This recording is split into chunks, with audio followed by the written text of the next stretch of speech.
She walked into his life with tangled curls and a tiny smile. And within weeks, the world would know their names, but not because of fame, fortune, or scandal. Because of something so small, so unexpected, and so powerful, it would shatter every idea you've ever had about what it means to be a parent. Before we dive into the story, make sure to hit subscribe button and like the video, and tell us in the comments where are you watching from. Now, let's jump into the story. Liam Carter stood in front of the bathroom mirror, holding a pink hairbrush like it was a weapon he didn't know how to use. His 5-year-old daughter, Sophie, sat on the counter behind him, swinging her legs and eating dry cereal from a cup. Her hair was a wild halo of golden curls, tangled from a night of rolling across every inch of her bed. She grinned at him through the mirror. "Daddy, it's fuzzy again," she said. "Fuzzy is fine," Liam muttered, attempting to smooth a section with his palm. It sprang back up like it was powered by electricity. "Fuzzy is stylish." Sophie wrinkled her nose. "Miss Clara says we have to look neat for picture day." Liam sighed, putting the brush down. Right, picture day, neat. It wasn't that he hadn't tried. He had watched tutorials, asked his neighbor for advice, even read an article titled 10 Easy Hairstyles for Dads. Nothing worked. Hair ties snapped in his fingers. Combs disappeared. Every attempt ended with Sophie looking like she had wrestled a tornado. Still, she never complained. She just smiled and hugged him and told him she liked looking sparkly. But this morning felt different. Maybe it was the way Sophie's voice trembled when she mentioned picture day. Maybe it was the memory of last year's photo, her curls sticking out in every direction, while the other girls wore bows and ribbons. He had kept that photo on the fridge anyway, but he remembered how quiet Sophie had been when she saw the other pictures lined up on her classroom wall. He turned to face her. "How about I try again?" Her eyes lit up, cautious but hopeful. "Really? Really?" He picked up the brush again and stared at it like a soldier preparing for battle. "We're gonna make you look amazing." Her grin spread wide. "Like a princess? Like the queen of the universe." He gently divided her curls, brushing slowly this time, careful not to pull. She hummed to herself as he worked, the sound soft and sweet, like wind chimes. His hands trembled, but he didn't stop. He had never felt so determined over something so small. Because it wasn't small, not really. It was about showing her she mattered enough to try. By the time he had managed 2 pigtails, lopsided but secure, Sophie clapped her hands and gasped. "Daddy, you did it!" He blinked at their reflection. They were crooked, yes, but they were real. He laughed, scooping her into his arms. "Yeah, I guess I did." She hugged his neck, cereal forgotten. Best daddy ever. Later, after he dropped her at kindergarten and watched her skip inside, he sat in his old pickup truck, staring at the steering wheel. It hit him how fast she was growing, how much he was figuring out alone. He had been alone for 3 years, ever since Rachel passed. Some days, it still felt like he was pretending to be 2 people at once, Mom and Dad stitched together with duct tape and stubborn love. His phone buzzed, a message from Claire, his older sister. "How's my favorite girl? Ready for her close-up?" He sent a picture of Sophie marching into school, her crooked pigtails bouncing like tiny flags of victory. Claire replied with laughing emojis, and then, "Proud of you." For the first time in a long while, he believed her. That night, while washing dishes, he found himself searching for hair tutorials again. Braids this time, French, Dutch, fishtail. It was like learning a foreign language. Strands crossed over, under, around. He practiced on an old jump rope tied to a chair until his fingers cramped. He wasn't sure why he cared so much. Maybe it was because Sophie had looked so proud. Maybe because he wanted her to feel beautiful without needing anyone else to tell her so. Maybe because this was something he could give her that no one else could take away. By the third night, he had braided half a mop head. Sophie walked in, blinking sleepily, clutching her stuffed rabbit. "Daddy, why are you hurting the mop?" "Training," he said, dead serious. Top secret. She giggled and padded back to bed. The next morning, he tried on her. His hands shook. He muttered every step out loud like a surgeon. Over, under, tighten, breathe. Sophie sat still, trusting, patient in a way only children can be. When he finished, he spun her toward the mirror. She gasped. The braid was uneven, a little loose, but it held. Her fingers touched it like it was made of glass. "I look fancy." "You look unstoppable," he whispered. At school drop-off, the other kids pointed. Some girls squealed. "Sophie, your hair is so pretty," one said. Sophie's cheeks flushed pink. She beamed at him before running inside. Liam stood on the sidewalk, stunned. Something shifted. Something small, but seismic. He kept braiding. Every morning, a new style. Sometimes messy, sometimes magical. Sophie's confidence bloomed like spring. She stood taller. She spoke louder. She laughed more. He didn't realize how much it was changing her until Claire visited one Saturday and froze in the doorway. "She's glowing," Claire whispered, watching Sophie twirl. "Liam, you did that." He shrugged, suddenly shy. "Just braids." But it wasn't just braids. It was time, care, proof that she was loved enough for someone to learn the art of making her feel seen. One Sunday, while Sophie played in the yard, he took a picture of her newest braid, a crown braid with tiny silk ribbons, and posted it on his dusty social media account. He almost deleted it, but the caption wrote itself, "Learning to braid so she knows she's worth the effort." He put the phone down and went outside to help her build a fort. By dinner, the post had 100 likes. By bedtime, 1,000. By morning, 10,000. Strangers were commenting from everywhere. Parents, teachers, even hairstylists. Someone tagged a parenting blog. Someone else called him Dad of the Year. He blinked at the screen, overwhelmed. Sophie climbed into his lap. "Daddy, why is your phone exploding?" He laughed, hugging her tight. "Because you're amazing." She wriggled free and ran off to play, braid bouncing like a banner of hope. And Liam sat there, stunned, as the number climbed higher and higher. He had no idea it was just beginning. By the end of the week, the post had crossed 2 million views. Liam stared at his phone in disbelief while waiting in the pickup line at Sophie's school. News outlets had messaged him, asking for interviews. Strangers sent heartfelt notes about how seeing a dad learn to braid reminded them of their own fathers or of the dads they wished they'd had. One comment stuck in his head. "You're showing her she's worth the effort."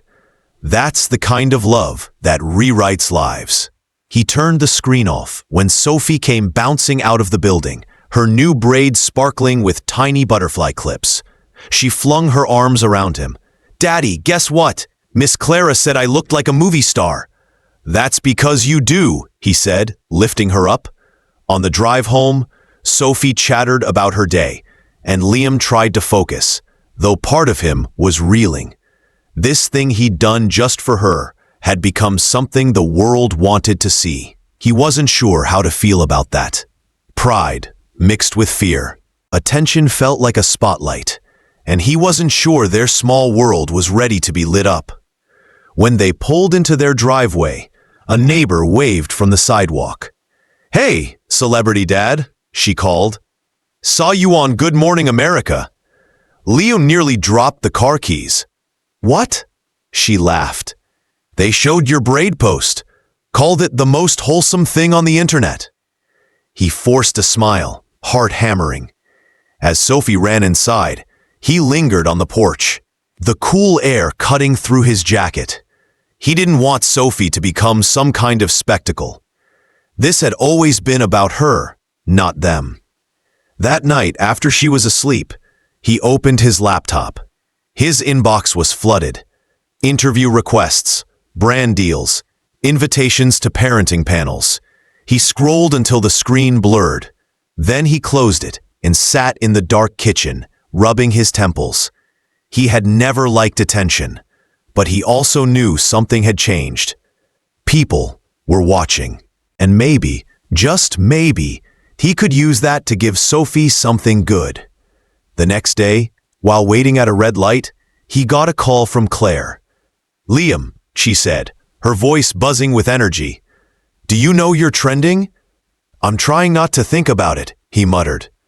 "Well, think about this. There's a children's charity reaching out. They want you to come braid hair at their event this weekend." He blinked. "They want me to braid?" "Yes. Show dads how.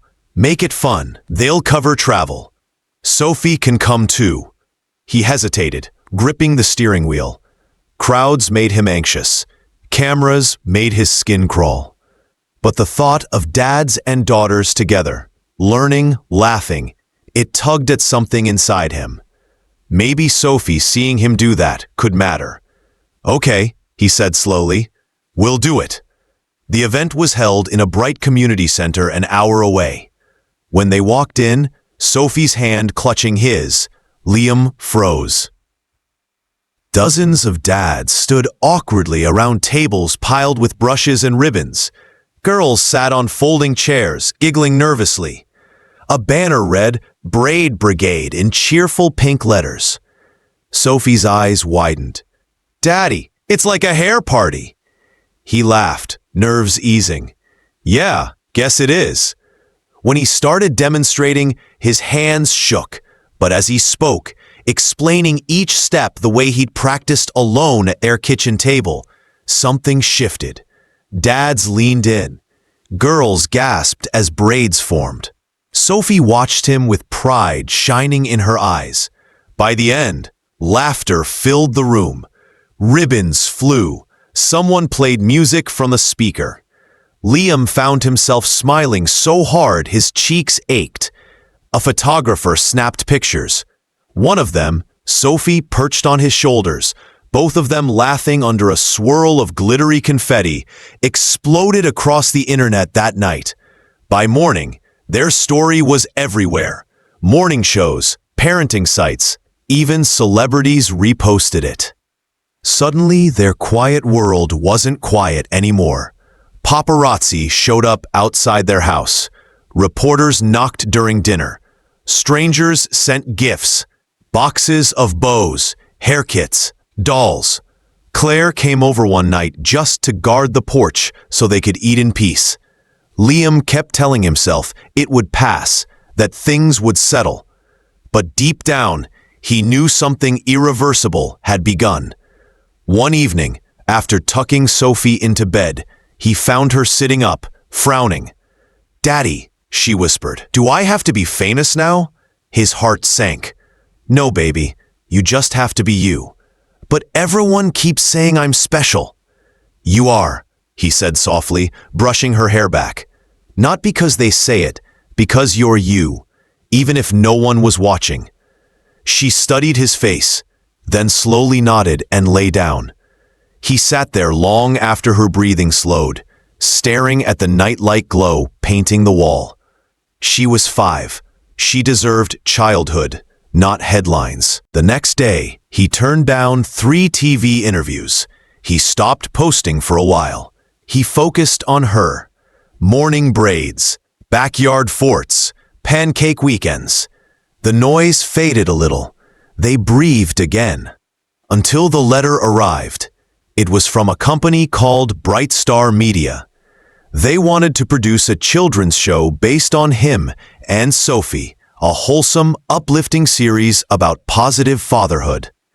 They promised a life-changing offer, security, Education funds, travel, exposure. He stared at the envelope for a long time, pulse racing. Part of him wanted to burn it. Another part thought of Sophie's future. College, opportunities, safety. Things he had struggled to give her alone. That night, he called Claire. She listened quietly, then said, "Whatever you choose, make sure it's for her, not for the world." He barely slept. Memories churned through him. Rachel's laugh, Sophie's first steps. The nights he stayed up sewing buttons on her clothes because there was no one else to do it. He thought about how far they'd come just by loving each other fiercely in their little house, and he wondered if fame would protect that or destroy it. The next morning, while brushing Sophie's hair before school, he said, "Someone wants to make a show about us." She blinked at him in the mirror. "Like, TV?" "Yeah," she tilted her head. "Would I still get to eat cereal in bed sometimes?" He laughed. "Maybe." "Then I don't care," she said, smiling, "as long as you still braid my hair." He froze, brush halfway through her curls. Something inside him settled. It was simple. It always had been. When she left for school, he sat alone at the kitchen table, staring at the contract. He knew what he had to do, but he also knew the world wouldn't understand, and that scared him more than he wanted to admit. Still, he picked up the phone. The phone rang 3 times before Claire answered. "So," she said, her voice calm but alert. "What did you decide?" "I'm turning it down," Liam said quietly. There was silence, then a soft exhale. "Good. It's not what Sophie needs," he added. "She needs normal, not cameras." "You're doing the right thing," Claire said.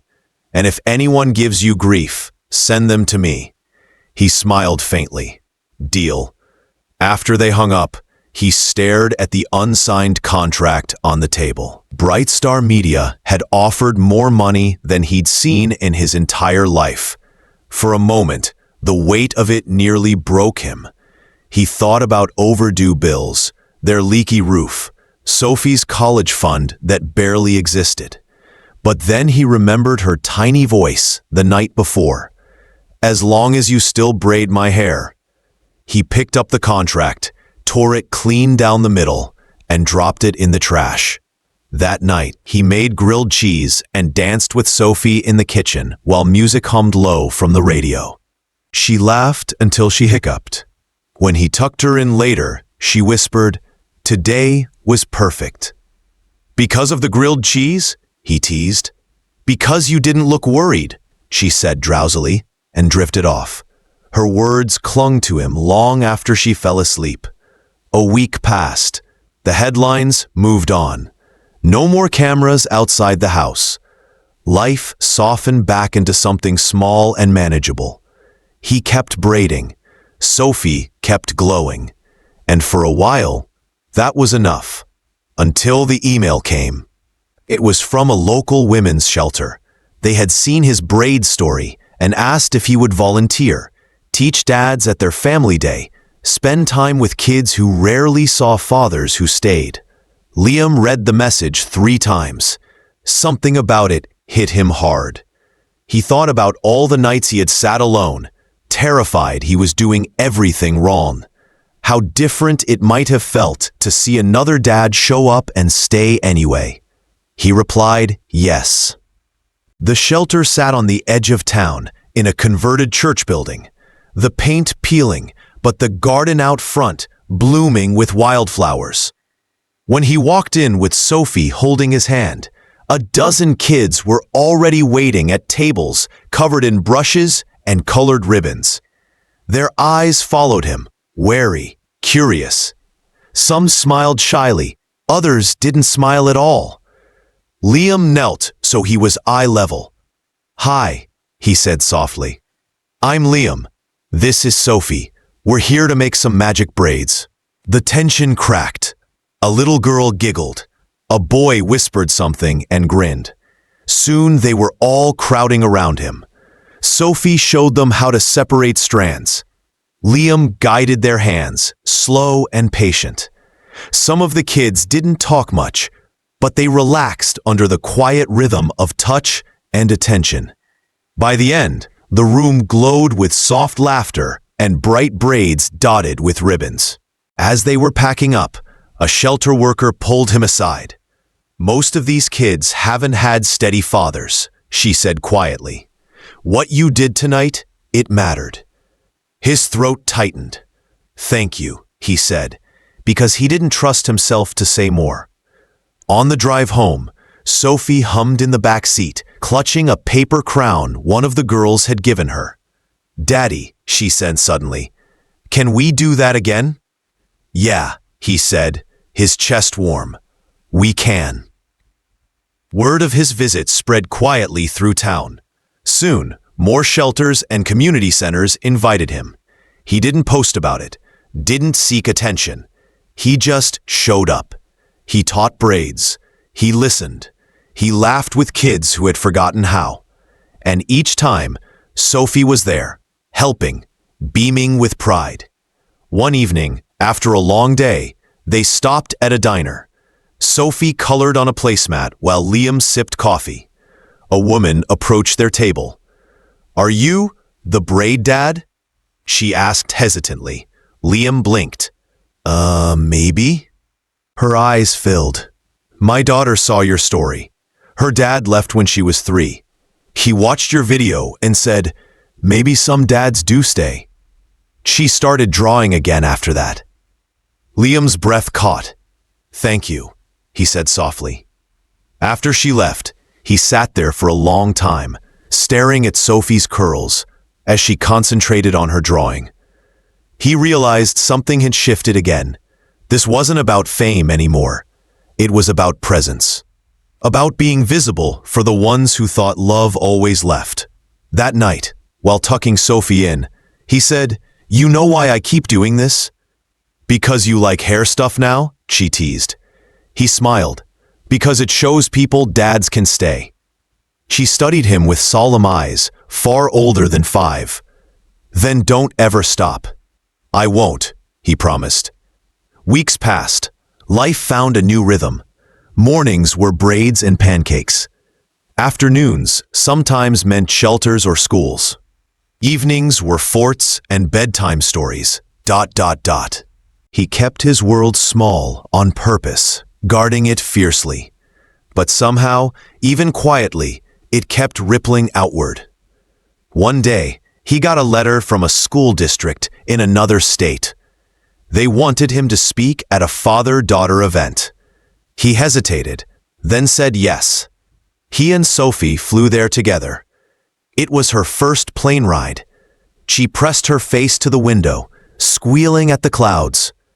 "We're flying, Daddy, like superheroes." He laughed, heart full. Exactly. The event was huge, hundreds of dads and daughters. He stood on stage, nervous, but when he spotted Sophie in the front row, waving, everything calmed. He spoke about fear, about learning slowly, about showing up even when you feel like you're failing. He showed them how to braid.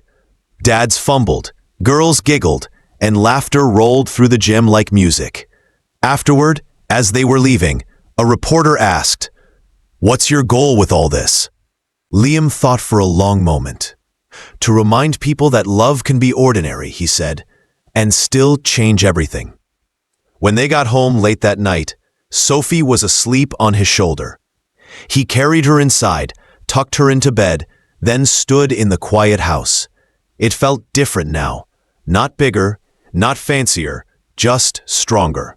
Like it could hold whatever came next. He didn't know it yet, but something was coming. Something that would test every piece of what they'd built. And it was already on its way. The letter came on a Wednesday afternoon, tucked between bills and grocery flyers. Liam almost threw it out until he saw the letterhead, National Parenting Alliance. He opened it slowly, brow furrowing as he read. They were inviting him to Washington, D.C. to receive their annual Heart of Parenting Award. The ceremony would be broadcast nationwide. They wanted him and Sophie there, together. He set the letter on the table, stunned. It felt unreal, like something meant for someone else. He thought about how it had started. One crooked braid on picture day. Now this, an award, cameras, lights, all for something that had never been about attention at all. Just love. Quiet and ordinary and stubborn. When Sophie came in from the backyard, cheeks flushed, he showed her the letter. Her eyes widened. Does that mean you're the best daddy in the whole country? He laughed softly. No, it just means someone noticed. Are we going? He hesitated. Part of him wanted to protect her from the noise again, but another part thought about what it might mean for her to stand on that stage and see the world cheer for love that stayed. Maybe it wasn't about him at all. Maybe it was about showing her that what they had built mattered. Yeah, he said quietly. We're going. The trip felt like a dream. Sophie wore a pale yellow dress that made her look like sunlight. Liam wore his only suit, one that had belonged to his father, sleeves just a little too long. They walked through marble hallways hand in hand, Sophie clutching a small braid ribbon like a lucky charm. When they were called on stage, the applause roared. Liam's throat tightened. He picked Sophie up so she could see over the podium. Cameras flashed like lightning. She waved, grinning shyly. The host handed him the Crystal Award, engraved with his name. Liam cleared his throat. I'm not great at speeches, he began, voice low but steady. I never set out to be here. I just wanted my daughter to walk into school one morning, feeling like she belonged. I thought if I could make her feel proud, even just for a day, that would be enough. He paused, looking at Sophie. She rested her head on his shoulder. But I learned something, he continued. When you show up for someone, even in small ways, it grows, it ripples. Sometimes it turns into something bigger than you imagined. But at its heart, it's still just love. And love isn't loud, it's steady. It's hands learning to braid at 2 a.m. because you promised you would try. His voice caught. He smiled faintly. If there's one thing I want people to know, it's this. You don't have to be perfect. You just have to stay. The crowd rose to their feet, clapping, cheering. Sophie beamed like the stage lights were shining only for her. In that moment, Liam felt something settle deep inside him. A sense of peace so complete it almost hurt. After the ceremony, reporters swarmed. He answered a few questions, then gently excused them. He just wanted to go home. On the train ride back, Sophie leaned against him, eyelids heavy. You did it, she murmured. We did it, he whispered back. Life didn't change overnight. The world moved on to other stories. But their world stayed steady. Mornings were still braids and cereal. Afternoons were still forts and chalk drawings. Evenings were still bedtime books whispered in the dark. But something was different. Not louder, just deeper. Everywhere they went, people smiled at them. Not like celebrities, like hope. One crisp autumn morning, Liam took Sophie to the park. The trees were shedding gold and red leaves like confetti. As Sophie raced ahead, hair braided into a crown dotted with tiny maple leaves she had insisted on weaving in, a young dad approached Liam. He looked nervous, clutching a brush. Hey, the man said, I saw your video. I don't know what I'm doing, but I want to try. For her. Liam studied him for a long moment, then smiled and took the brush. Come on, he said, nodding toward a bench. I'll show you. They sat together under the trees, strands of hair and sunlight tangling between their fingers. Sophie came back with pockets full of acorns and watched proudly as another little girl's hair transformed into a loose, shining braid. When the dad finished, his hands shaking, the girl touched her hair with wonder and hugged him fiercely. His eyes filled. Thank you, he whispered. Liam just nodded. Keep showing up. That's all it takes. That night, after Sophie was asleep, Liam stood in the doorway of her room. Moonlight spilled across her small bed. Her braid had unraveled as she dreamed, curls scattered across the pillow like wildflowers. He thought about every step that had brought them here, the storms, the fear, the quiet victories, the way love had stretched to fill every crack. And he knew with absolute certainty that they were going to be okay. Months passed. Seasons turned. Sophie grew taller. Her laugh grew louder. Liam grew softer around the edges, more patient, more certain. Their house stayed small. Their lives simple, but their hearts carried something not fame, not fortune, just proof that love could be ordinary and still be enough to change everything. One spring evening, Sophie came into the kitchen holding an old photo, her first braid, crooked and frayed. "Remember this?" he chuckled. "How could I forget?" She held it up next to her reflection in the window. Her hair was long now, glossy, woven into an intricate braid she had done herself. "You don't have to braid me every day anymore," she said. "I can do it now." Liam's smile softened. "I know," she studied him. "Does that make you sad?" "No," he said. "It makes me proud." She crossed the room and hugged him tight. "Thanks for staying." His throat closed. He wrapped her in his arms, breathing in the scent of her shampoo, lavender and sunshine. "Always," he whispered, and as she pulled away, spinning into the fading light, he realized something. The braids had never just been about hair. They had been about building something invisible, something stronger than any spotlight, a thread of love running through every day, holding them together even when the world tried to pull them apart. And that thread, he knew now, would never break. So love can change a life, even when it starts with something as small as a braid. If this story touched your heart, subscribe now and join us for more moments that remind the world what love can do.